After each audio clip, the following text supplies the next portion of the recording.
Yay.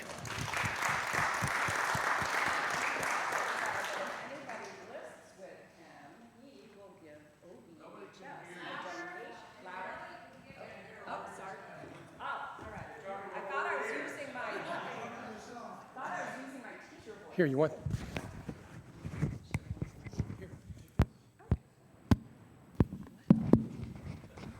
And just like that. Hi.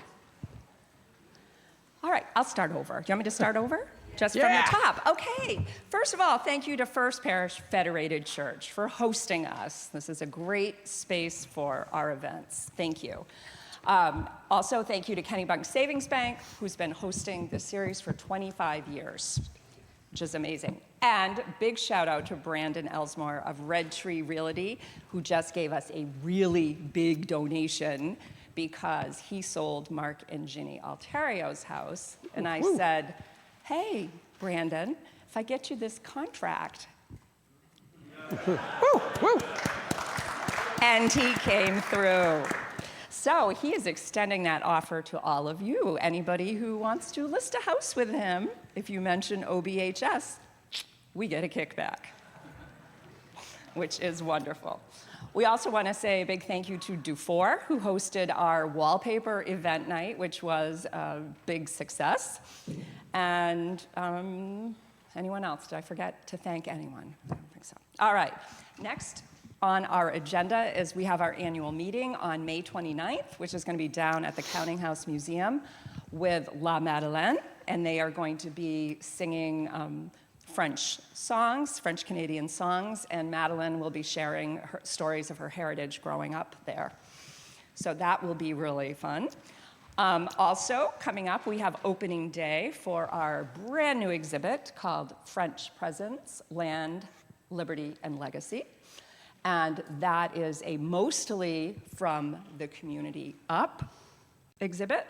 We do have historians that are helping us out, but it's really community history, and we're really excited about that.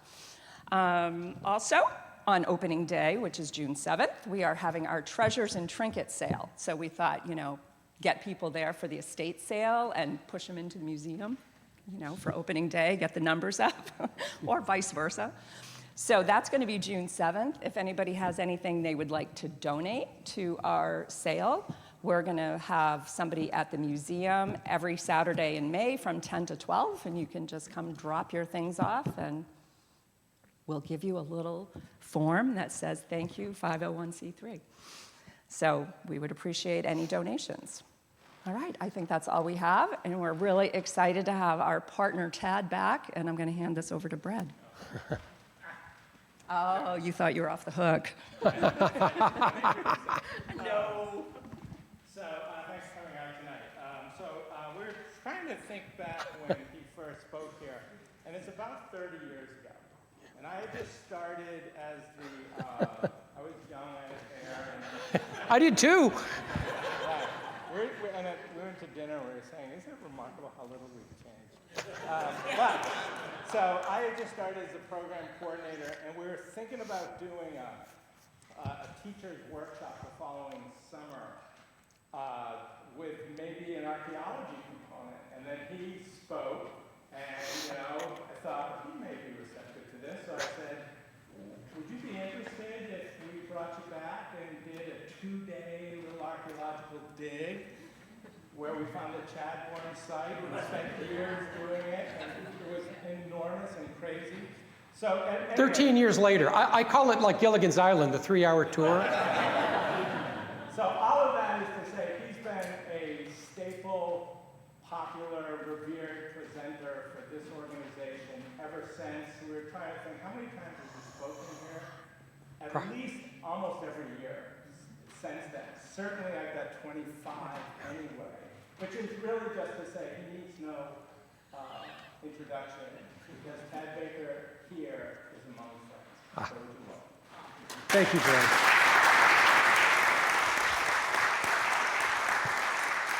Is this mic working? Can you hear me? Or is that just, okay, good.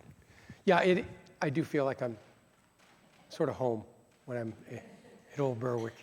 And Actually, remember when we used to hold talks down here way back, and I remember Bruce Tucker walking in his kilt to give like the first talk we had here, I think, on the Scots prisoners, and that was a couple years ago. Yeah, just a couple. Anyhow, this is funny because as I was putting this talk together, I realized first off, I'd never actually given a talk strictly on King William's War, which I also then realized this is kind of an autobiographical talk because pretty much everything I've done from like the Chadbourne dig forward, and even before then, is all related to King William's War in one way or another. It's hard to avoid when you study early Maine history, I think, and early New England history. So I'm going to talk about that, but also too, given that the exhibit at hand, I said to Brad, I really need to at least start by talking about the French, the la présence, la surveillance, a little bit about that as well. Because yes, they do play, obviously, the French do play an important role in King William's War, but bottom line is, folks, they were here first. So I want to start by talking a little bit about that. And also, again, this gets autobiographical a bit, where when I started in grad school at the University of Maine, a lot of my courses were actually in the Canadian American Center. So I actually took a lot of courses on like Acadian history and history of New France and stuff like that. So to me, this is like it's going home to some of those early days. So if you didn't know this, the first French settlement in Maine was before there was a New England, before there were English settlers here, right?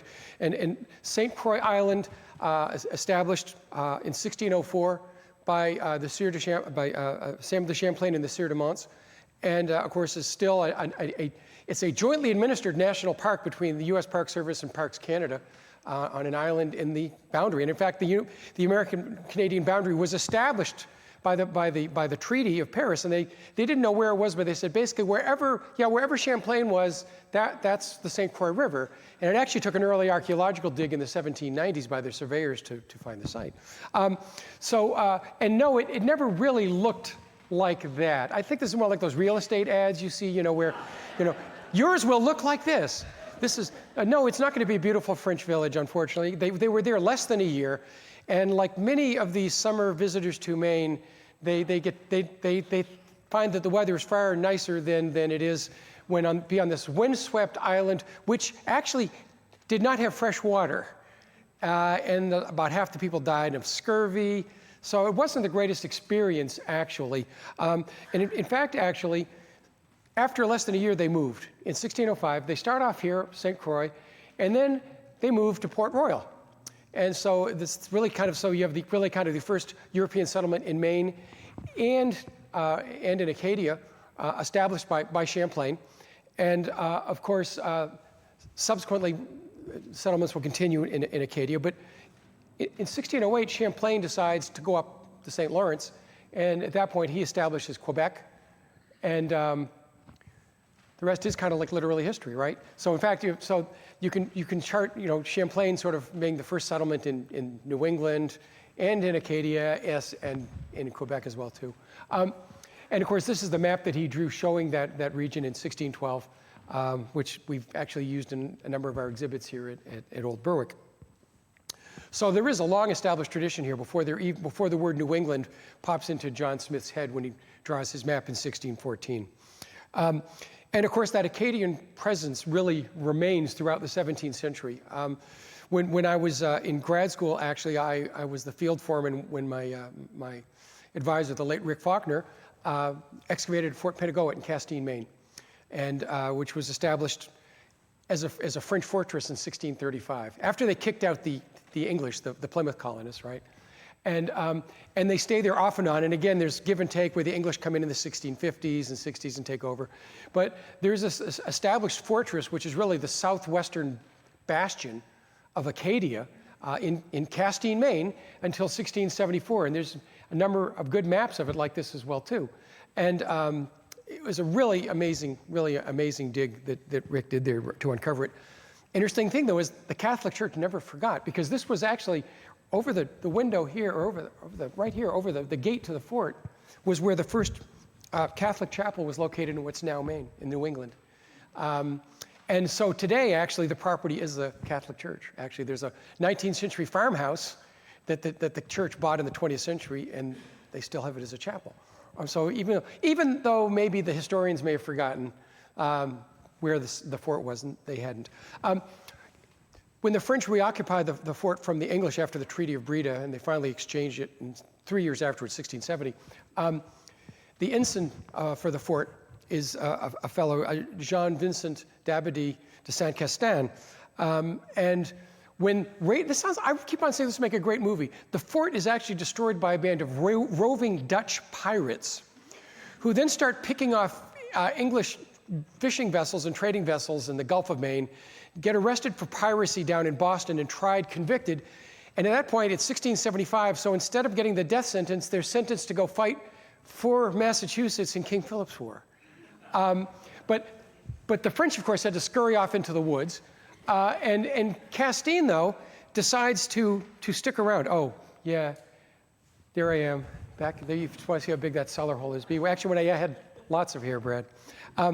Castine decides to stick around, and he becomes really this important French figure on the Acadian frontier. He, to some degrees, goes native. He marries the daughter of Madakawando, who's the lady sachem of the Penobscot. And he really becomes an important political and war leader for the French, closely related because of his family ties to the Wabanaki as well. And his son will inherit his position really kind of as well. And so Pentagoet is located here, and then he is up across the river and back there. And also Rick Faulkner excavated on the site up there of Castine's habitation for several years as well.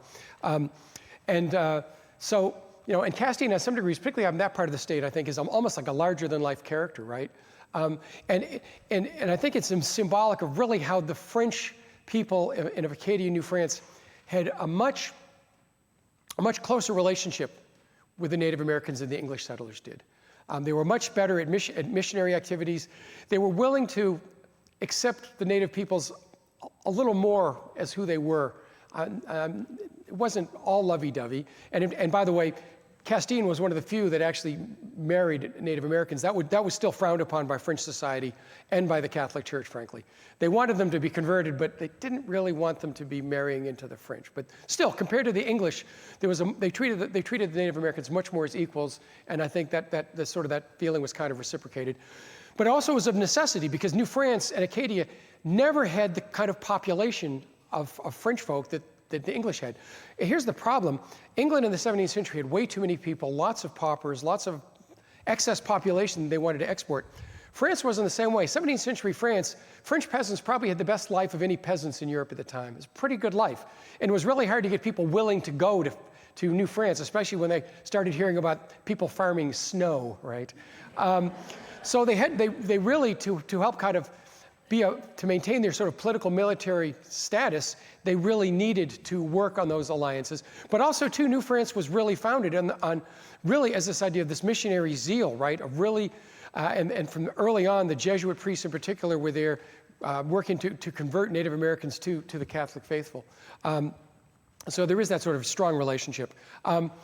In addition to people like Castine, though, you do have lots of French fur traders, traders coming down the coast of Acadia, and as well as these Jesuit missionaries who, you know, the first missionaries like on Mount Desert Island, I think it's like 1611, 1612. Early presence, and then throughout that in Maine, sporadically throughout the rest of the 17th century, particularly in the northern and the interior, up the Kennebec River, at places like Norridgewock, at Canton Falls on the Androscoggin, Farmington Falls, etc., and up on the Penobscot as well.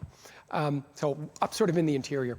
And of course, we found out when we were excavating the Chadbourne site, we found evidence of that activity, and that at least one of the Native Americans who was trading at Chadbourne also was trading with the French up in the interior, because this is what's known as a Jesuit trade ring, and it wouldn't have actually been traded by the Jesuits, but it does have IHS for Jesus on it and a cross, and it would have been a trinket traded to Native Americans, particularly a way to help sort of maybe encourage them to perhaps convert to Catholicism. And also at the Chadbourne site, we found fragments of pots like these, but the one on the right is a French marmite cook pot, and we literally found pieces of one of these, nowhere near as impressive as the ones from Pentagoet that we found at the Chadbourne site. But again, evidence that even down as far as the Piscataqua, there's a French trade presence there. And I actually kind of found it somewhat ironic because the cook pot we found at Chadbourne was scattered across the kitchen and had probably been destroyed when, shall we say, the French come and paid a call in 1690. Also, too, there are other waves of French colonists here. They're really, I guess, let me put it this way. What we're really talking about is a colony with a great deal of diversity in New England. Yes, 90% of these people were English, and probably of those, probably 60, 70% are Puritan. But there are lots of other peoples here from different places, and you've heard me rattle on far too long about like the Scots prisoners as just one example of this. But there were other French settlers here as well too in New England. Channel Islands, you know, between in the English Channel between England and France, are really culturally French, Norman French. They still to this they speak really as their language is a Norman version of French, and so they're English subjects, but they really have a lot of French culture and language. And in the 17th century, you have people coming over to New England with that background. And probably maybe the most famous, maybe infamous one, of course, is Philippe Langlais, which of course means Philip English. And when he comes in about 1670, he migrates to Salem, where he rises and becomes the richest merchant in town. So much so that, particularly I think with that French accent, that both he and his wife were accused of witchcraft in 1692.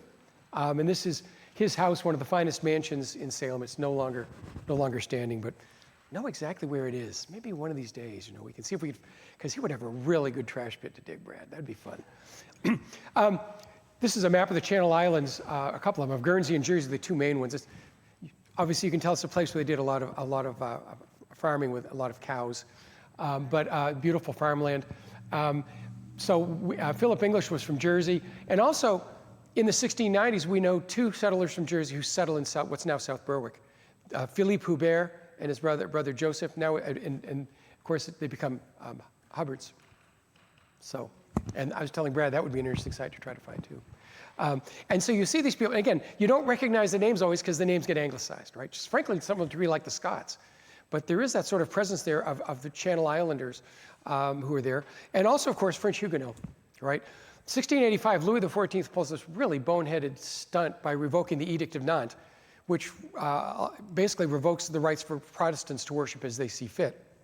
And the Huguenots were only about 15% of the population of France at the time, but they're very influential. They tended to be very middle-class kind of folk, lots of merchants and shopkeepers, lots of money. And once the Edict of Nantes is revoked, they have to convert to Catholicism or leave. And many of them choose to leave. A lot of them end up in Germany, some end up in England, and a number of them come to New England. And of course, that's why we have Faneuil Hall, after the Faneuil brothers, who were two of those. And maybe more appropriate for this week and the celebrations, Apollonius Revere, whose name may sound a little strange to you, but his son anglicized it a bit to Paul Revere, right? And of course, he's known for his silver, for that famous ride, and also for his engraving of King Philip, which gets me to King Philip's War, because I can't talk about King William's War without at least touching and starting on King Philip's War. And unfortunately, actually, when Revere did this engraving, Philip had been dead for like over 100 years. So we really don't know what King Philip looked like. And in fact, this is a composite view of the four Mohawks, the famous prince, actually. But it gets me to King Philip's War. King Philip's War is this first really conflict between the Native Americans of New England and the English settlers. And it's essentially, by the 1670s, they're running into each other. The English are trying to take too much land. Their cows are getting into Native American cornfields. There's increasing debates over the validity of some of the deeds that people signed, and maybe they weren't sure, especially down in Massachusetts, in Plymouth Colony, as to whether the tribes really agreed to what they said the folks in Plymouth thought they'd agreed to. And it ends up in really a fight where Plymouth, the Wampanoag, and his allies, native allies, realize that this may be their last chance to really drive the English back into the ocean, which by this point is where most of them think they probably belong. It's funny because, of course, teaching down at Salem State and having that Massachusetts view, people sort of say, well, you know, Philip died in August 12th, 1676, and And you know, that was the end of the war, and it was a war that only took place like in southern New England, and, well, wait, no. Pretty much most of Maine was destroyed as well. Every English settlement from like Pemaquid down to Biddeford Pool is abandoned and destroyed.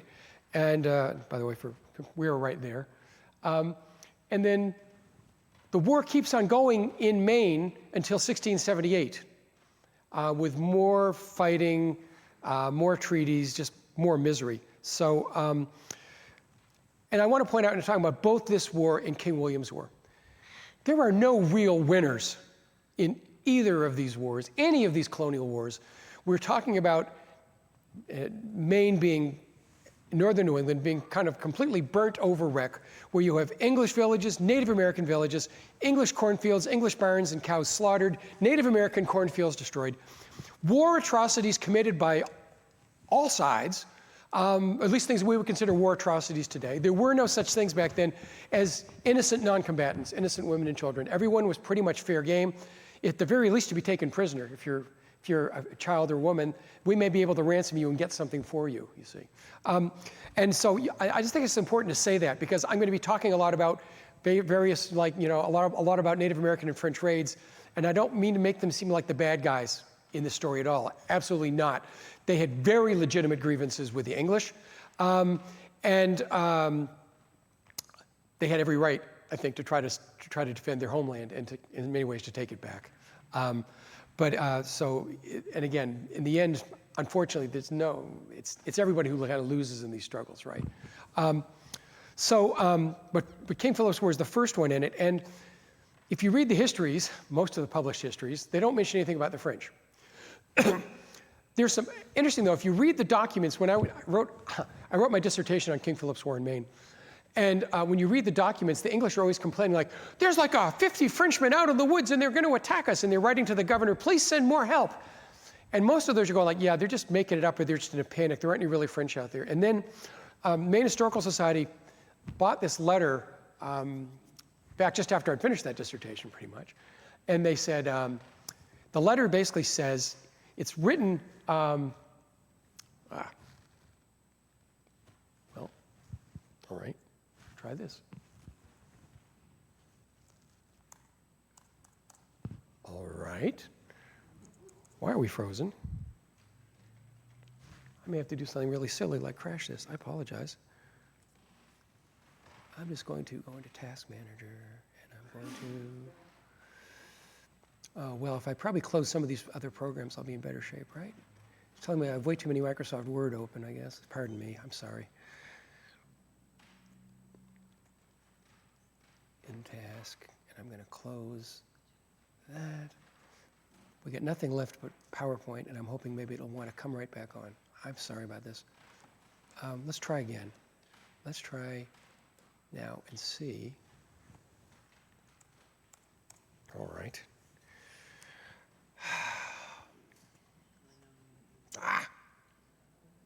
All right. Sorry. So long. All right. All right, I'm sorry. Now I'm going to have to start that again. Hopefully we don't have any problems now. All right. I'm sorry.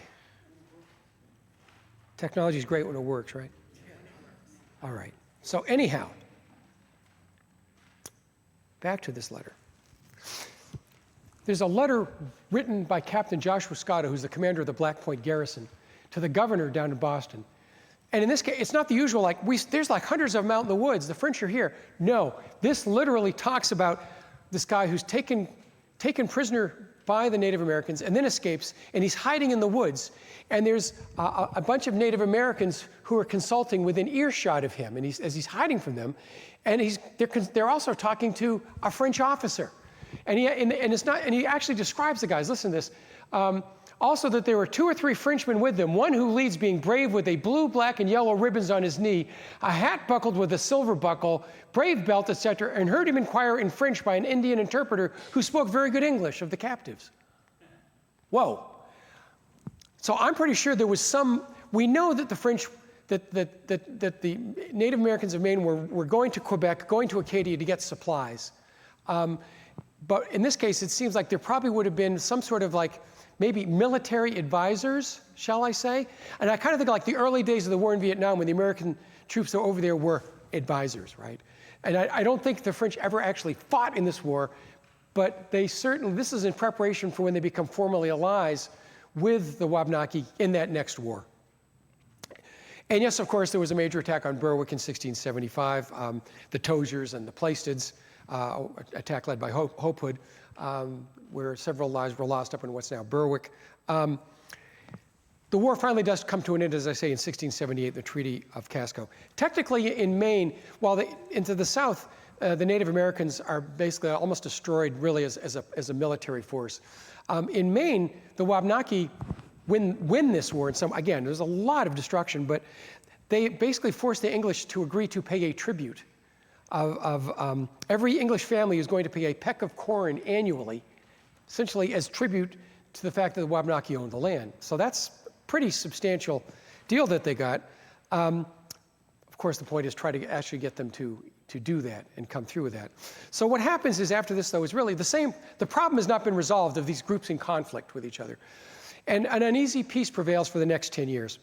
And English settlers will return from Massachusetts because all these people had been forced out to leave. Same thing, too.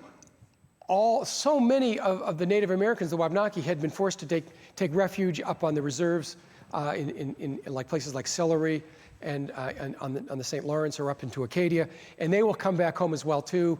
Again, their villages are just destroyed, but they're going to start over again, just like the English. But still, there's this tension between the groups, arguments over land in some cases, and rumors of war keep on persisting. There's always these rumors like there's going to be another war. There's a treaty signed in 1686 between many of the sachems of New Hampshire and southern Maine, Hopehood there as well too, who was right in this area. But by 1688, the native complaints have grown again. The English in Maine are not paying their corn tribute, which I probably didn't surprise anybody. Native Americans are very much concerned because the English cows are getting into Native American cornfields, destroying the crops, destroying Native American foodways. The English fishermen are seining for fish downstream from the falls where the Native Americans are going to take them, destroying the Native American fisheries. And all of these things come together really in the spring and summer of 1688, where there will be some initial sort of captive taking and minor skirmishing and fighting that could be leading to a war. It's really sort of started, in hindsight though it might have stopped, but it just doesn't. It just keeps on getting worse.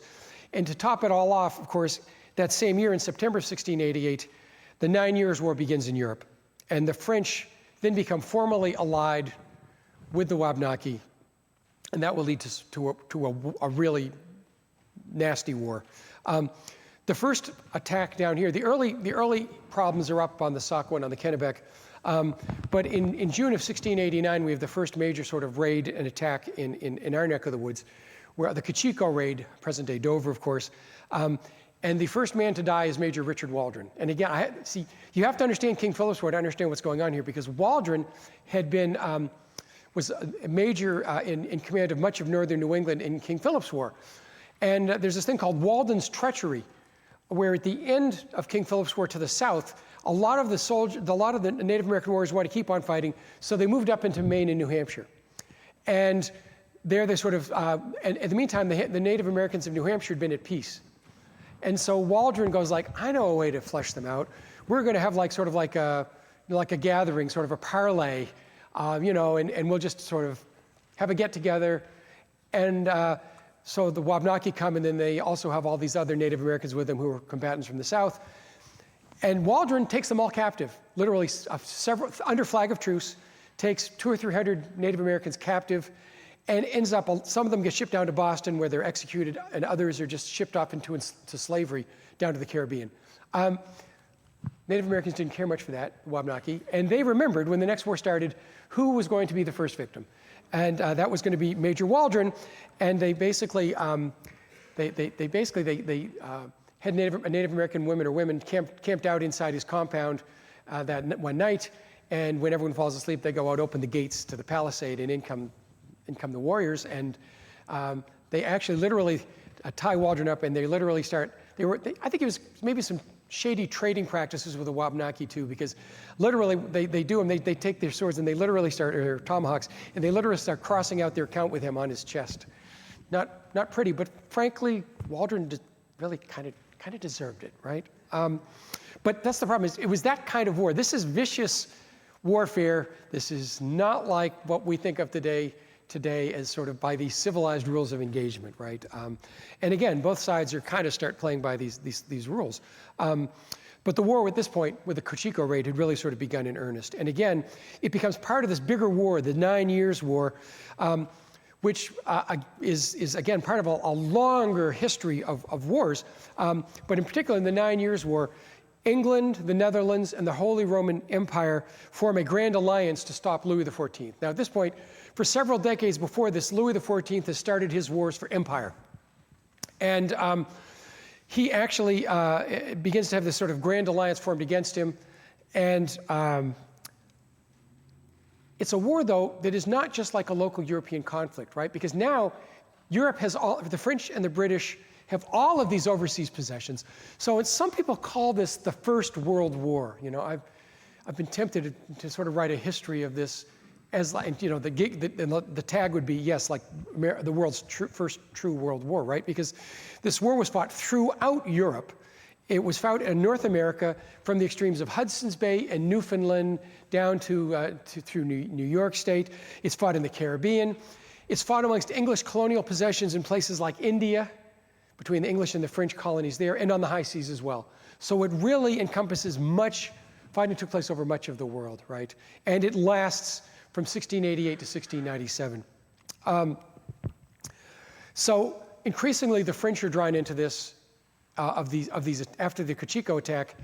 Most of the subsequent attacks in this war will be a sort of French Wabanaki alliance. The next place to fall is Fort Charles at Pemaquid, which this is built on this site.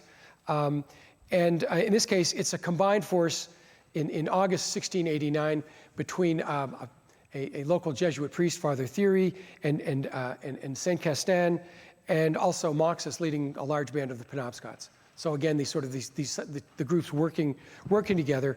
And once Pemaquid falls, it's like dominoes.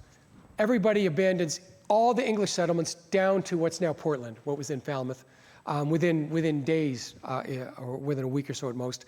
And this site will be abandoned until 1692, when new Governor William Phipps says, I'm going to build a fort that will withstand the attack of all the natives of North America. He spends about 2/3 of the Massachusetts budget for the year building this thing. And well, that didn't end well either. We'll get to that. But having said that, as I say, you know, once again, I'm going like, oh yeah, right. My first real job out of college was excavating Fort William Henry and bits of Fort Charles back in 1980. It's like I keep on running into these sites associated with the war that have been important. And yes, and my wife would tell you that we also honeymooned here a couple years later while I was digging. Yeah, seemed like a good idea at the time. Yeah, anyhow. And she's put up with me for 42 years. Yeah. The other political piece here that's important and comes into play is the Glorious Revolution. Because England was having its political uprising as well. The English were trying to overthrow the Stuart monarchs. Basically, the English had decided during the English Civil War that nobody, not even the king, was above the law. And in 1688, they prove it a second time when Charles I's son, Charles II, basically tries to rule as an absolute monarch. And James II, as an absolute monarch, who inherits from his brother Charles II in 1685. And some of the leaders of the British Parliament go to James's daughter, Mary, and her husband, William of Orange. William and Mary were also first cousins, so that may explain why they didn't leave any viable heirs. But they say, you know, why don't you just come on over, and you know, your dad's just being a bit much for us. And so they do. William of Orange, who's the stadholder, the leader of the Dutch, who's been fighting Louis XIV as the leader of the Protestant cause for a long time. Yes, I can now be the joint ruler of England, so we can bring England into these fights. That sounds like a darn good idea. And I get my wife and I get the kingdom as well. Pretty good deal. So this is, it's a bloodless revolution in England, the Glorious Revolution, and as they point out, unless you happen to be Irish, because when William and Mary's troops get to Ireland, it doesn't go well for the Irish at all. But it really is the beginning of what's known as the Second 100 Years' War. I know the first 100 Years' War was 112, right? But this one is as well, too. This one starts in 1688 and really doesn't end until Napoleon at Waterloo in 1815. Again, the contest between the French and the British for empire. So this is just the beginning of that fight. But at least the English, for one, had decided once and for all that no one was above the law, right? So we're still working on that one here, I guess. King William's War, I love this map that I actually is out of Wikipedia. But it's a pretty good map. Shows you where the theater was, really from Schenectady and Albany to the east to Port Royal and actually on up to Newfoundland and Quebec. And I'm going to talk a lot about the French raids coming down, but those are those blue lines, blue lines coming down, but you can see the red lines too we'll talk about as well, because this is like sort of long distance fights. And Steve Eames is here tonight. He's the expert on this topic with his wonderful book, Rustic Wars, which is now coming out in paperback, he says, finally. And as he points out, the English kind of get a bad reputation because they're not really good at these long-distance expeditions, do not work out well. But as far as local patrolling and keeping the place intact, they did a much better job. But as you'll see, with some serious exceptions where they were kind of asleep at the wheel in some of these raids. What I find really interesting about this is that the French could clearly see this war coming. I think everyone could. And they'd actually sent spies down into Maine in 1687, 1688, mapping things out.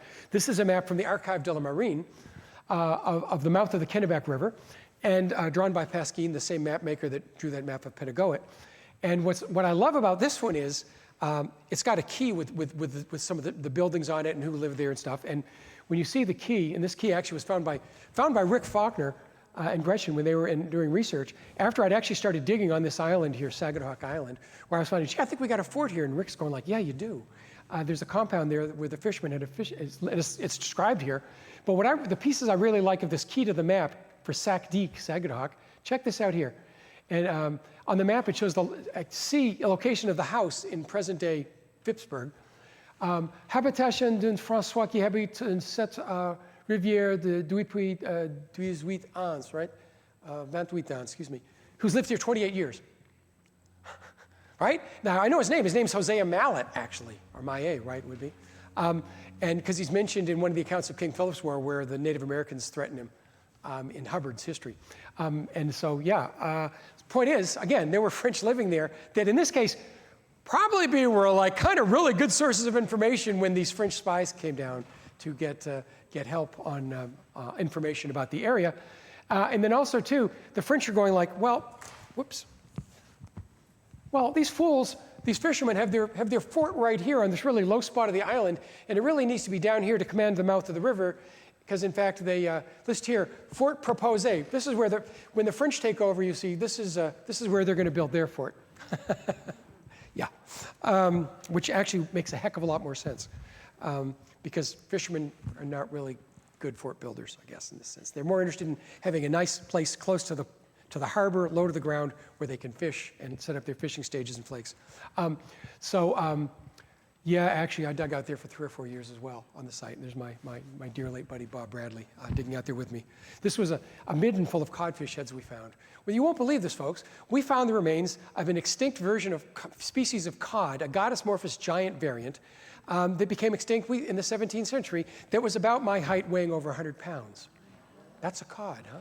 They thought it had become extinct in prehistoric times, but it turns out, again, guess what? The English fishermen in the 17th century pushed it into extinction, something Faith Harrington knows very well as well.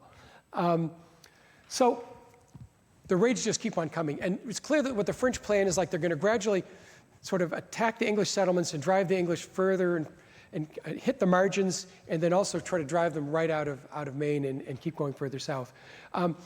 I want to focus in on a couple of actions in the war today, but particularly one that I think is really worth mentioning for this audience is the attack on Salmon Falls, that many of you in this audience I know have studied to greater or lesser degrees, but we focused on it in the Forgotten Frontier exhibit.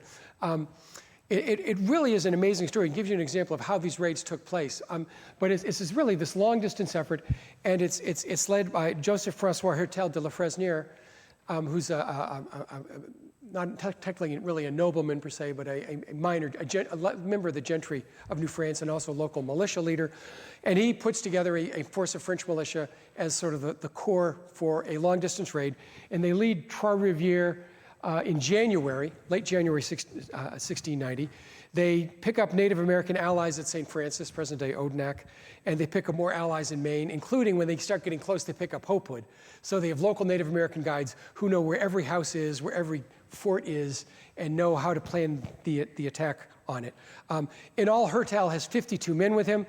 He's accompanied by 3 of his sons, and this includes his son Jean-Baptiste Hertel de Rouville, that fellow you saw at the start of the presentation we'll come back to, who will then become even more famous than his father with his raiding ability. So he has his sons and a total of 24 Frenchmen, 20 Sakokis, and 5 Algonquins. So this coalition of Native Americans and Frenchmen from different groups are coming together on this long-distance raid that takes them weeks to get there, traveling in the dead of winter through the interior, where they know there's not going to be any Englishman within 50 miles, and they can sort of approach in safety. Particularly, too, this winter war, this is something new, right, at this point. No one had really tried this before. Normally, once you got to the first snow, you knew you were safe till the spring, both sides, right? But Hertel, when he and his men got on snowshoes, which the Native Americans are extremely adept at, and the French have also picked up as well, they really have the element of surprise. And it's kind of a difficult journey. Again, it takes them 6 weeks to get here. But Tom Wickman would argue to the contrary. If you've not read Tom Wickman's Snowshoe Country, highly, highly recommended. It's looking at winter really in northern New England, and he talks a lot actually about Maine and the Berwicks in this region, and how the Wabanaki and the English use winter, how they use it differently, and then how they eventually both try to use it to their advantage, and particularly with things like using snowshoes, and how the English will wise up after a few years too, as Steve Eames knows from his snowshoemen, to try this as well too. But it's also what Wickman points out is, to us this sounds like god-awful, 6 weeks traveling over snows from Canada. Wickman points out that, the Wabanaki, they loved winter. To them, it was a wonderful season for them. They moved into the interior where they could actually hunt moose. Because when you have snow this deep and you have a nice crust of snow on it, you can go over it with your snowshoes, and it's cold, but you can adjust for that. But the moose don't get around so well, so they're easy targets. So they're eating well and they're traveling well, and in many cases it's clear that the Wabanaki really looked forward to winter. So again, this was still no easy feat though, to spend 6 weeks traveling very light with not much supplies, not much food, eating what you can off the land in the dead of winter, picking up supplies when you visit a native village. But it would have been tough sledding, quite literally. We know that they finally arrive in the area and attack pre-dawn from the north on March 27th. They come down really from Worcester's River, down the Salmon Falls River, into the community, hitting particularly what's now Berwick particularly hard, the settlements there, and continuing on down. We have both the French and the English reports of these encounters. They match up pretty well. There's a letter that Count Frontenac, the governor's secretary, wrote to folks back in France based on information from Hertel, and talks about that they basically they say those who defended themselves were killed, like that, right? And then 54 prisoners were taken, and one Frenchman who broke his leg and then died the next day. 27 homes burned. He says 2,000, and we're going like 200. Cattle died in the barns. 200 I can easily believe. 2,000 may be an exaggeration. But I have no problem believing 200, because some of these people might have had 10 or 15 head of cattle at the time, at least. I've seen some in, I think, maybe as many as 20 around here. And the English accounts pretty much agree with this. And this is a map that Nina Maurer drew when she was studying it when we were doing the Forgotten Frontier Project, where you can see they come down from Worcester's Brook, down the river, attacking people in Berwick, attacking William Love's house, and then coming on down to the counting house, which was the site of Thomas Holmes's house in Garrison, Holmes being one of those Scots prisoners of war. His family gets into the garrison and basically watch the house burn. And they continue south, they burn the Chadbourne site, and that's about where they stop. The Spencer Gate, they seem to have stopped by the river there, right, by the Great Works, and may have decided they did not want to cross that because then that would cut off their retreat, right? It would make it tactically not a great move. So that may have stopped them right there. We do have a letter from Portsmouth officials, Richard Martin and William Vaughan, again, writing to the general court saying what's going on. And they describe, so in that place in Berwick, were killed and taken between 80 and 100 persons, between 20, 30 able men, and they've destroyed several forts. They've burnt 20 houses or so. Most of the cattle burnt in the houses are otherwise killed, very considerable. And then they get only to like Thomas Holmes's garrison. It's around that area maybe, where they sort of start to slow down. So pretty much destructive. Pretty much everybody who lived north of the counting house in particular is burnt out, taken captive, killed. Some do flee and escape with their lives. Actually, one of them says, he says, "Hey, do you want me to go? I speak really good English. Want me to go speak to those people in Holmes's garrison?"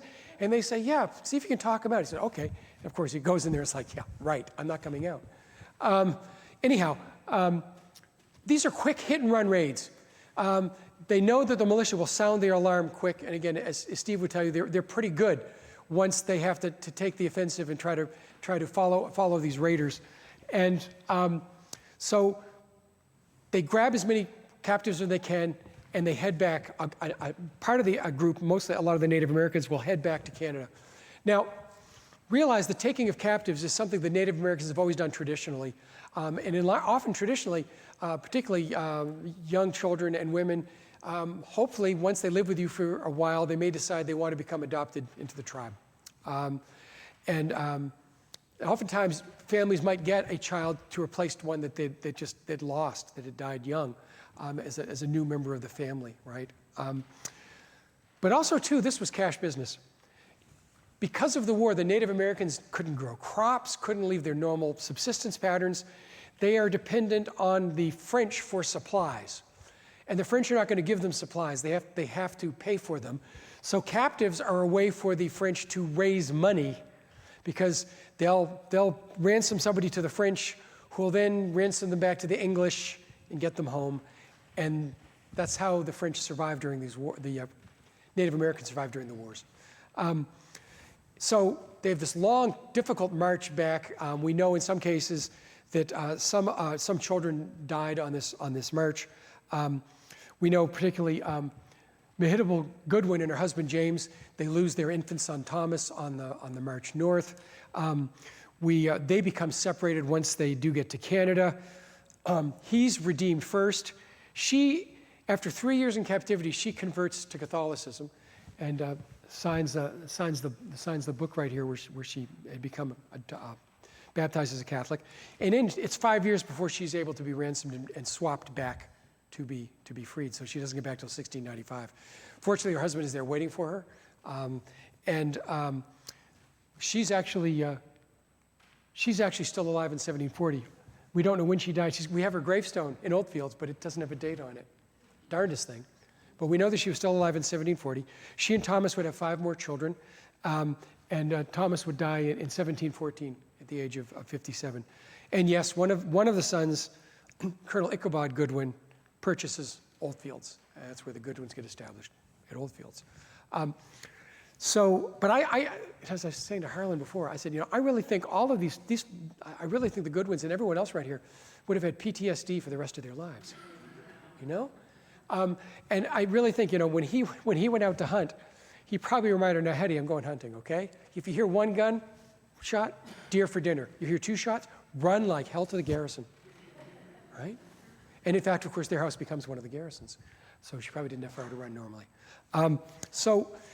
But it was like that around here, right? It was a very difficult life. And many people would come here because they had no other option. After those wars, they would come back and rebuild because they'd lost everything and this was home. Others left and just said, after being burnt out for like the second time, you're burnt out in King Philip's War, you're burnt out in King William's War, pretty soon you get the message, right? And that same thing was true for the Native Americans, who increasingly say, after King William's War, when they move up to Quebec, somebody's like, "Yep, we're not coming back. This is it." which is why, of course, there's still, in present day, really large groups of Wabanaki in Canada. And in fact, it isn't just the French and the English who are leaving the region. Many of these captives decide to stay where they are. Famous local captive, Grizel Warren, whose home was in Vaughan Woods, right? The Warren Cellar Hole, that's her family. Her dad's a Scotch prisoner. Her mom, we know from her baptismal record in Quebec, was actually Irish. More of that diversity. Their daughter, Grizel, good Scottish name, marries the local blacksmith, Otis, in Kachiko, in Dover. They're amongst the victims of the attack on Kachiko. The husband is killed. Grizel and her young daughter, I believe actually her name was originally Margaret, is taken captive and marched off to Canada, and they become Catholic. She remarries. Her daughter's name is actually changed to the baptismal record from Margaret to Christine. And interesting story, actually, when she grows up, and she's been married and she's widowed with a couple young kids, and in 15, young, apparently dashing guy from Deerfield comes up to negotiate a treaty in return of captives, and she's decided she's going home with him. And they end up, she has to leave her children behind, but she comes back here to live, which, again, we talk about having PTSD and a little trauma. I think there's plenty enough to go around for everybody. And again, not just the English, but I assure you the French and the Native Americans were having equally difficult times with all of this. One of my favorite captives, of course, is Esther Wheelwright, taken a little bit later on the 1703 raid on Wells. She's the great-granddaughter of Reverend John Wheelwright, of course, leading Puritan theologian. And she ends up being taken captive and lives for about 4 or 5 years with the Wabanaki, who then sell her to the French, where she ends up joining a convent. She becomes the Mother Superior of the Ursuline Convent at the fall of Quebec, probably when they were going like, having a woman who's technically English wouldn't be a bad idea right now that the English have taken over Quebec. No, she becomes very, very, very devout, and as an Ursuline, the leader of the Ursuline Convent in Quebec. This is the most powerful woman in New France, and she's the great-granddaughter of John Wheelwright. I really like Ann Little's book on her. You may have heard Ann when she came here and spoke about it a few years ago during the Forgotten Frontier. Other captive, Esther Williams, one of the famous unredeemed captive of Deerfield, taken on the Deerfield raid in 1704. She never makes it to New France. She stays with the Native Americans and ends up joining the tribe, marrying into the tribe. And interesting too, Esther Wheelwright will actually carry on this correspondence with her mother in old age. She never comes home, but she actually does send her portrait, which is down at Mass Historical, which is wonderful. Yeah, it's so great. You go to Mass Historical and you see this portrait in amongst all these Puritan guides, all these dudes, and then there's Esther. Like, yeah. But then Esther Williams, she lives a Native American life, and in fact, too, she will bring her Native American husband and her family to visit Deerfield and to visit family, but they never would come back permanently, right? She was that unredeemed captive. And bottom line is, folks, the English Puritans here were really worried about this because a lot of them never came back, and that it really sort of seems like, especially for women, the Native American lifestyle or up in New France, you were a little better off than you were in this, let's face it, highly patriarchal society in New England in the 17th and early 18th century. And there's a fair number of them that say, yeah, no, I'm not coming. Actually, they're asking like, and if you were, the French said, well, if you're 14, you can make up your own mind, right? And a lot of them, when they got over 14, said, yep, I'm staying here. So speaking of Deerfield and the Deerfield raid of 1704, here we go, Jean-Baptiste Hertel de Rouville, right? The son, who's like 19 or 20 when he participates in the Salmon Falls raid, and he's a really good learner from his dad. And in fact, he is the man who leads the Deerfield raid, which actually gets all the fame. It's a little bit bigger as far as number of casualties and captives than any of our raids here. But frankly, if you look at Salmon Falls and Oyster River, they are almost as large. So it's kind of annoying that Deerfield gets all the reputation there, I guess. But having said that too, what's really interesting is Jean-Baptiste uses the exact same tactics that his dad used successfully in Salmon Falls, right? Where it's this long overland snowshoe march in winter to make an attack on unsuspecting people in Deerfield, this most isolated settlement in the Connecticut River Valley, right? And pre-dawn attack, and also many different native groups, including locals and ones from further away, coalescing to carry off this long-distance raid. And he is so successful at Deerfield and other raids that he will actually be knighted by Louis XV in 1716 for his efforts for the French war cause. So, and in the Forgotten Frontier exhibit, of all the people, the 8 people we focused on, he's the only one we actually have a portrait of. So that's kind of fun. Look at. The wars go on, the battles go on forever, and I won't belabor this too long. I won't want to bore you to death, but we could really talk about this for weeks. The next big domino to fall, Fort Loyal, basically on the waterfront in what's now Portland, and it's destroyed in May 1690, again, by a large combined force. Hertel brings some of his men up from Salmon Falls. Portneuf has brought a group down from Quebec, and St. Castine has brought some people and Native Americans with him from Penobscot, and they all merge on Portland. There's a force of 300 or 400 warriors and French troops, and after like a 4-day siege, the fort has to surrender. And at this point, and unfortunately, the French, the Wabanaki are infuriated because the French have negotiated parley, and they offer good passage to the English settlers, to the nearest English fort, which would have been probably like Wells. But when they march out under flag of truce, the Wabanaki are just so infuriated because they're saying that's like my year's income and you're taking it away from me. They pretty much killed all of the English settlers, as it was one of these horrific scenes. And again, a terrible thing. But again, this is the kinds of things that happen in these wars. And you can understand how the Wabanaki felt, because I'm not going to be able to feed my family thanks to you French officers and your parleys. But it's basically why, if you're doing genealogy, why the people settlers of Falmouth before 1690, many of those families are extinct, right, in New England. So the frontier retreats from Portland all the way down to basically to Wells. Saco and Biddeford settlements are abandoned, including the Hitchcock site, which I excavated, which was this really amazing site at Biddeford Pool. Now at this point, the English say, hey, maybe we should try fighting back. They did, but not all that successfully. But I don't want you to think this is only like the French being successful with these raids with the Native Americans. In the summer of 1690, Sir William Phipps, the first American to be knighted by the King of England, but unfortunately for his treasure hunting exploits, not his military exploits, is put in charge of 2 expeditions. He's under a small fleet of 6 boats to take Port Royal, and they capture that pretty easily, basically because there's only 4 or 5 soldiers there, and they're half asleep apparently and not well defended. So Phipps basically gets the French settlers there to swear allegiance to the King of England. Yeah, how well did that work? And then they say, okay, you're Englishmen now, and we're going back to Boston. Didn't work that great, but they said, hey, that works so well, why don't we invade Quebec? So leading in mid-August, Phipps leads an expedition that goes all the way up to Quebec. Now they have horrible weather, bad winds, you name it, and it literally takes them, they arrive at Quebec in November. Not a great time for tourist season in Quebec City, right? And it's a complete disaster because there had been a feint that had gone up from, up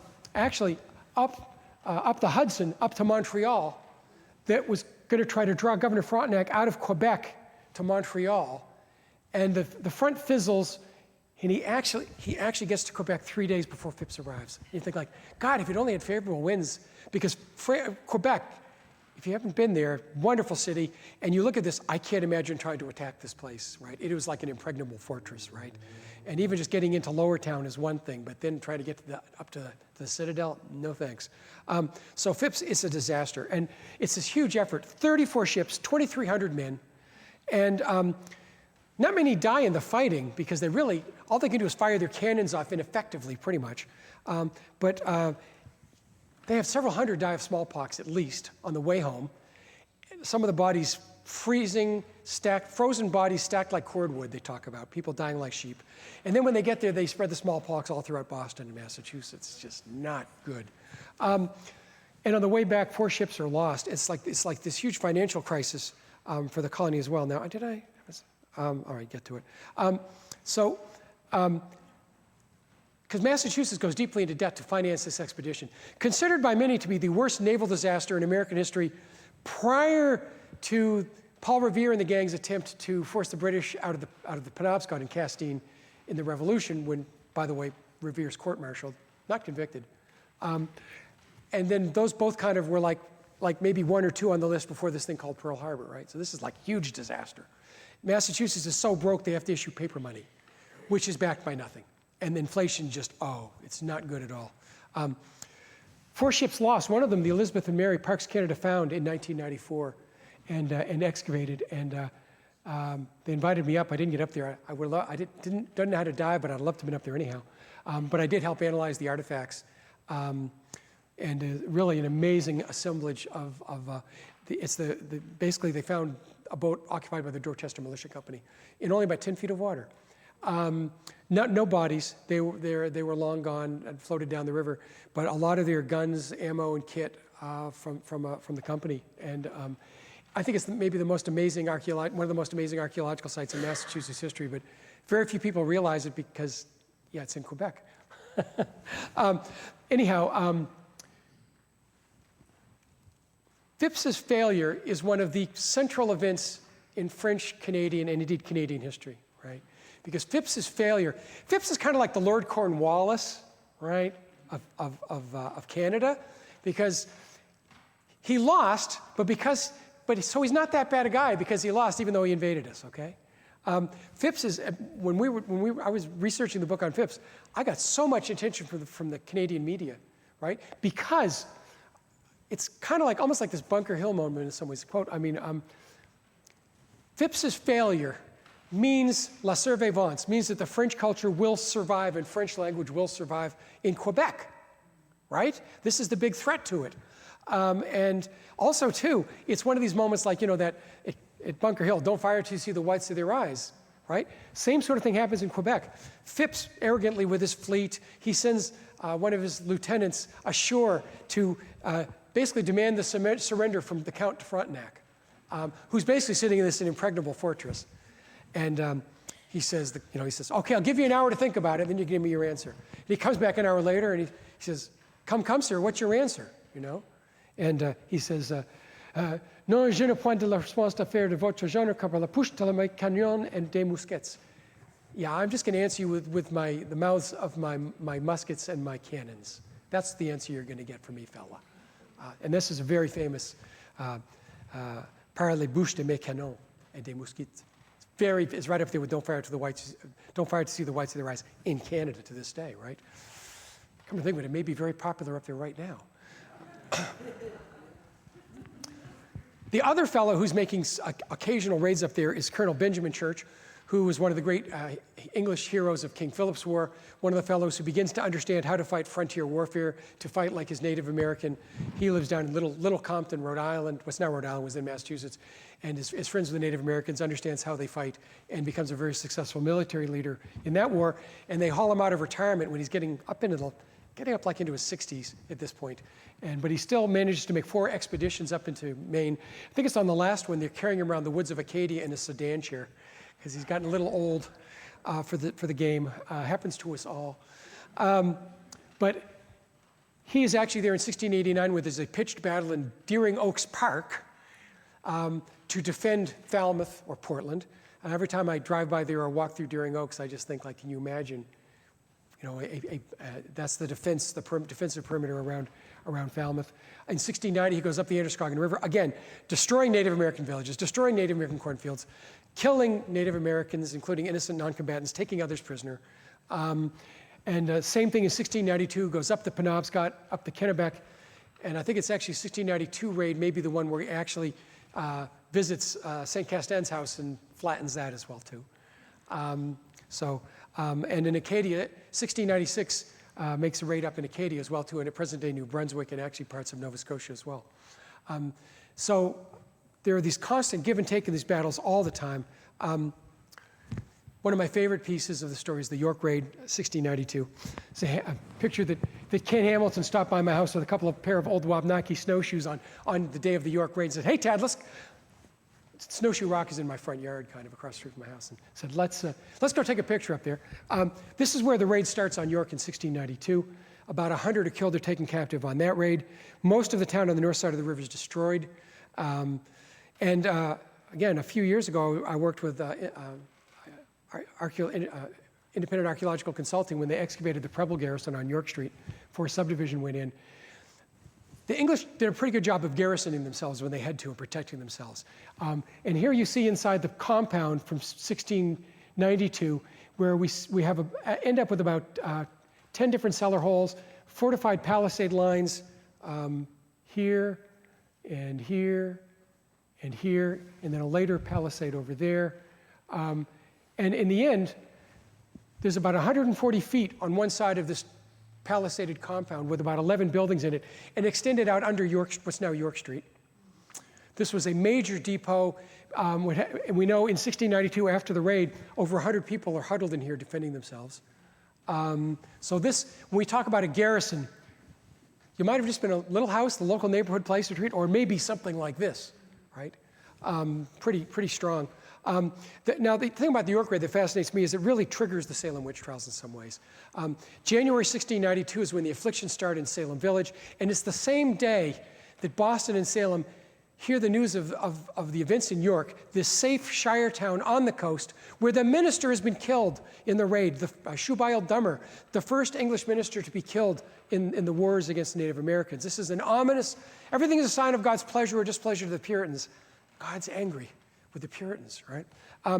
The same day they get this news, they also hear of this guy, William Phipps, this treasure hunter who wasn't all that good at taking Quebec, and he's coming back from England with increased mather and a new charter, and he's the new governor? Really? Really? This guy with no political or military experience, just no. It's like the richest, most famous guy in New England, and we're making him governor. He's barely literate. Really? Recent convert to our cause, only recently joined the Puritan church. Do we really trust him? I won't. Anyhow, leave that here on imagination, what it would be like having a leader like that. But over 40 people involved in the Salem witch trials are from Maine or have ties to Maine. All the refugees pour in, a lot of the afflicted girls. George Burroughs and Ann Pudditer are executed. Burroughs is the minister at Falmouth and then at Wells.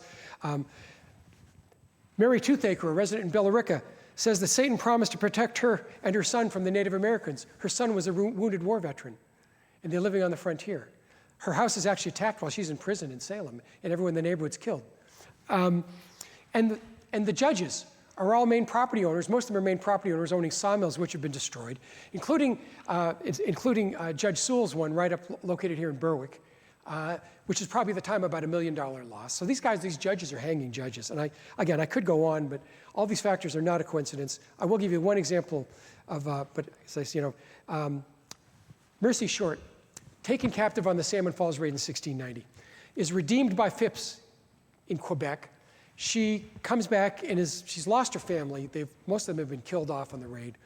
And she's a lowly house servant. And she's cursed by one of the witches when she goes to deliver food to someone in the Boston prison. And she freaks out. Again, I think this is PTSD at work here. And Cotton Mather tries to heal her of her afflictions, where she's seeing Satan. But interesting, she describes Satan as a tawny man, like an Indian. I mean, she's having those flashbacks to the Salmon Falls raid when she lost her family. It's pretty clear. And again, more details on that, well, read my book. A copy's available here for sale if you haven't read it. And the Shorts lived, again, at the edge, at one of the last houses in town. They lived up near, not far from like New Dam Road, which was just about the end of English settlement then. So they were one of the first houses to go. There's a peace at Pemaquid in 1693, but it doesn't last. Phipps and Medaka want to negotiate it, but within a year they're fighting again. Oyster River, about 100, Durham, about 100 killed, 27 captive. Again, pretty substantial. And but again, the atrocities are on all sides. In February 1696, 4 Wabanaki walk into Pemaquid under flag of truce to try to negotiate a treaty. And the captain of the fort, Captain Pascoe Chubb from Andover, he takes these 4 guys hostage and executes them. Just executes them. And by the way, the Wabanaki would track him down in Andover a couple years later. Yeah, frontier justice, folks. So, you know, in July 1696, this new fort that Phipps had built, good thing he died the year before, because this fort that he'd spent a fortune on is destroyed by the French and taken by them and surrendered after less than a day of fighting. When they realized that, they started firing the cannons, and the cannon platforms started falling apart. Now, I work for the Commonwealth of Massachusetts in higher education, where we had to tear down our library because it was built by government contractors to substandards. So some things kind of never change here. But also, too, when they designed it, they didn't have a real military engineer design it. Who needs that? We can do this ourselves. We don't need any government experts. They didn't bother to put the well inside the fort. They put it outside. So on a hot summer day, how long are you going to last without water? Yeah. Yeah. Anyhow, if you haven't been to Pemaquid, you can see the reconstructed tower there. It's wonderful. I love Pemaquid. I honeymooned there, you know. Anyhow, finally, this war ends really with a treaty in Europe. Until this time, until the French and the English were at peace, frankly, the French and Acadia, New France, even when there's a treaty in between the English and the Wabanaki, the French are really kind of going, no, can I give you, I got a really nice coat here, I'll give you, and all sorts of things here. Don't you really want to go fight? Finally, when the English and the French decide to stop fighting, the war comes to an end. But here's what this place looks like then. These gray areas show you the areas under European control. Not much. The French on the St. Lawrence, the French in Acadia, but basically, if you got into a car heading south on Interstate 95 around the Wells exit and drove south, there would only be English settlements left on your left between 95 and the ocean. And everybody in the interior, into like Worcester County and the towns like places, you know, like beyond like Concord and Lancaster and all these places just abandoned, all the way down to New York City. And the only places where there's settlement in the interior, Hudson River and Deerfield, like places like Schenectady and Deerfield. And again, things didn't end up well for those folks either, right? So the point is, at this point, the English are just holding on really by their fingernails. And in 1700, the Earl of Bellamont writes, the governor of New York and Massachusetts, writes a letter home to his wife, and he basically says, if the Native Americans can get their act together and work in concert, they will drive us back into the ocean, and I will be home soon. They never did that, but I point this out, that we have this idea of from sea to shining sea onward, not so much. This was very much in doubt. And frankly, it didn't get any better, because the treaty didn't really patch things up here. It's just almost like a truce. 4 years later, there's another war, Queen Anne's War. It lasts till 1713, ending, of course, with the Treaty of Portsmouth over here. But it really changes the course of our history in many ways. I would say, frankly, for the better, because until this time, northern New England was sort of like this growing economic engine with fishing and lumbering, right?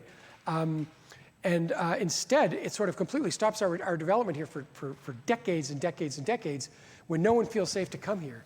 And it basically means, while we have these beautiful places like Vaughan Woods and all these wonderful places to go out for a hike around here with the various land trusts, you know, that's because of these wars. Otherwise, we'd look like, inside 495 or inside 128 even, right? So in that sense, their loss, I guess, is ultimately our gain, if you want to think about it selfishly like that. But I do often reflect on the amount of suffering, because by this time, again, Native Americans have been destroyed, and villages have been destroyed and displaced, the English as well too, and any chance of a lasting peace is just gone. And of course, off and on, they're going to keep fighting until the fall of New France, fall of Quebec in 1759. And will there be successive wars well into the 18th century? So it doesn't really have a happy ending, right? Yeah. But it makes me think, though, we did the Forgotten Frontier Project, Nina and I. The point of it was, yeah, natives and newcomers didn't get along that well back then, right? And that, if anything, we could learn from that about maybe how to try to get along with people who come here who are different than us would be a good thing. Anyhow, thank you. I'm happy to answer any questions. Appreciate your patience. I've talked a long time.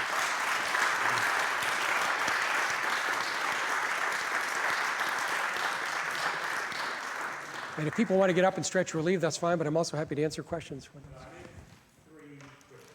Sure. First of all, Salmon Falls, probably unfortunately, has survived as a place name on the other side of the river. Yes. Where I live. Yeah, yeah. And I think you did make the point because of the tactical. Only on this side. They never got to that side. Only on the Maine side. Yep. So anybody from New Hampshire. You're safe. We're safe. I mean, because when Paul Winthrop built his house. Right. But it's all tactical. You see, once you get over that side of the river, you could be cut off by an English force, right? And it's the same thing too, where pretty much that's why Portsmouth only suffered a couple of minor raids. Same deal. You go over the river and you're in bad shape, right? That's why the York raids stayed on the north side of the river. Same deal. Yep. I think you've been too hard on people. Probably been too hard on many people. Richard Waldron was one of 4 company commanders that was present. Yes. In the 1676 atrocities, supposedly. The 2 captains up from southern Massachusetts and northern Massachusetts being the District of Maine. We're all Massachusetts then. Except technically New Hampshire wasn't, but that's another story. New Hampshire would be part of Massachusetts. Yeah, exactly. Right. The 2 guys up Sill and Hawthorne. Yes. Had been involved in a bitter war. Terrible casualties on both sides. Yes, absolutely. They were unforgiving. Yes, very much so. They were ready to take captive all Oh, of the yes. present. And Waldron said, he wasn't having any part of it. He said, no, the local Indians, the Pentecost and so forth. Right. We're non-combatants. Exactly. They were. If it Yep. hadn't been for Waldron, the whole kit and caboodle. All would have been taken. Yeah. So Yep. that's that. And finally, I would point out that William Phipps, as governor, he dragged his heels, but he did put an end to the Salem witch trials. Yes. You know, I'm laughing about that because, of course, I'm his biographer. I wrote a whole book on him with my buddy John Reed. And when I write in Storm of Witchcraft on the Salem witch trials, and I come down a little mite hard on Sir William, in the editors, David Hackett Fisher, who's the editor of the series, he said, "Gee, Tad, I think you're being a mite harsh on Sir William," but he said, "But I guess if anybody knew the guy, you can do that." I'm conflicted about this. He did end the witch trials, but my short answer is read what I say about him in the book, because I think he only ends it after his wife's accused of being a witch. But he did end it after 19 people are executed and 5 died in prison. But he does change the rules of evidence finally, so he deserves some credit. But Sir William's got kind of like, it's a mixed record, right? I find him a fascinating guy, but I think I can't excuse on him as though it's like he lies to the king and the queen about it. He writes a letter to them in the fall of 1692, and he says, "I'm sorry, I haven't had a chance to write to you since I got here in May, but I've been busy dealing with the war and this, like, we've had a minor outbreak of witchcraft and nothing to worry about, really, but because I've taken care of it, and no innocent lives were lost. And you know what? The problem was, I've been off fighting your war up in Maine the whole time, and I shouldn't have left the Deputy Governor Stoughton in charge. And he's the Chief Justice of the court. Now, here's the problem. I actually looked in the records and followed Phipps day by day. He could have attended every damn session of the court of Oyer and Terminer. He was in Massachusetts every one of those days, and he outright lied about it. So, then again, too, politicians tend to do that. And again, that's of all political stripes. I frankly trust most of them about as far as I can throw them. Exactly. Cotton Mather was the ultimate spin doctor, because that's the book that Phipps sends in and says, and Phipps takes the book, and Cotton Mather has cotton-picked the facts of the witch trials. He only looks at 4 or 5 cases, the ones where it's the most obvious evidence. Does he mention Rebecca Nurse, where the jury first comes in not guilty? No. Anyhow, we could have a good talk about Phipps. He's a fascinating guy. All right. Is it a lithobolia rock? Never mind. There were atrocities in all of these wars. Oh, yes, on all sides, yeah. And you've been awfully hard on the bloody Brits, because say what you will, and there were atrocities, the native tribesmen had a very tasty predilection for torture. Oh, yes, and in fact, they did it to prove manhood. But yes, and I think maybe if I'm overreacting on that, it's because we have this traditional narrative of the savagery of the Native Americans. And I think, as I say, everybody was savage in these wars on both sides. And the Native Americans certainly were very good at torturing captives and prisoners. Yeah. Steve? One story that I always relate to that is the start of the Pequot War down at Old Saybrook. And when the Pequots came and they burned the houses and everybody went back to the fort, there was a moment when one of the chiefs stepped out and yelled up to the fort and said, "Do you kill women and children?" Because this was the first time Right. they had fought these new people. What are the rules? How do you fight? And the answer was, "Well, you shall see." And of course, they burned the Pequot villas and they did kill women and children. And I always felt that that set the groundwork right there. I think here's the thing. I think Native American warfare was fairly vicious and savage, but bringing in like firearms to it upped it all to a whole new level, and on both sides. Yeah. Again, it becomes pretty vicious fighting.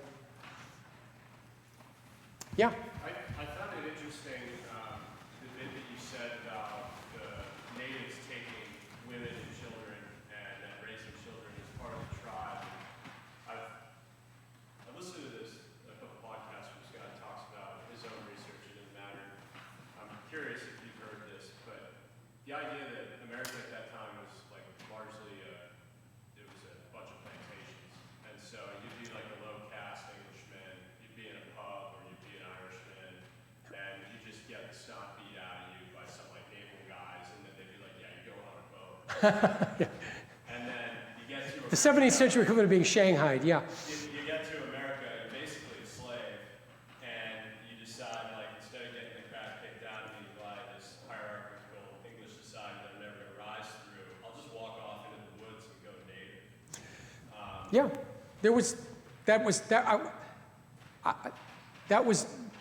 many chose to do that because there was a certain sense of freedom. Native Americans had a much more free society and fairly, totally non-hierarchical, but shall we say more egalitarian, that people could prove their worth by their work, as opposed to the English are, they have a hierarchy, right? I mean, John Winthrop says this in the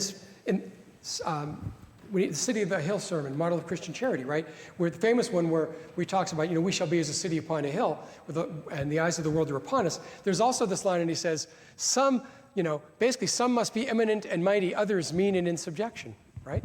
So yeah, so there was more opportunity maybe amongst Native Americans or amongst the French. French were somewhat hierarchical too, though. Yeah.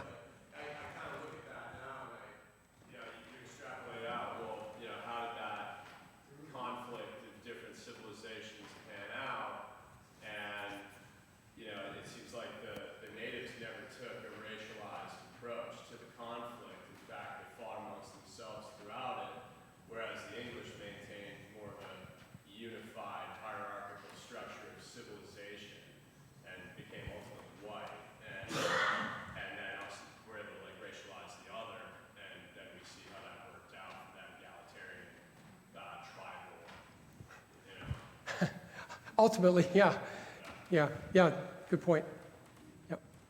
Why don't we, he's going to stay here and answer questions as long as you want to ask them. But there's some food out there, and there's some books, and thank you for coming.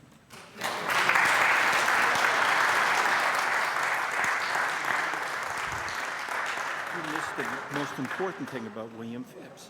He buried his treasure on Oak Island. Do you want to know something, Alan? Turn this off. They tried to get me on the show last year.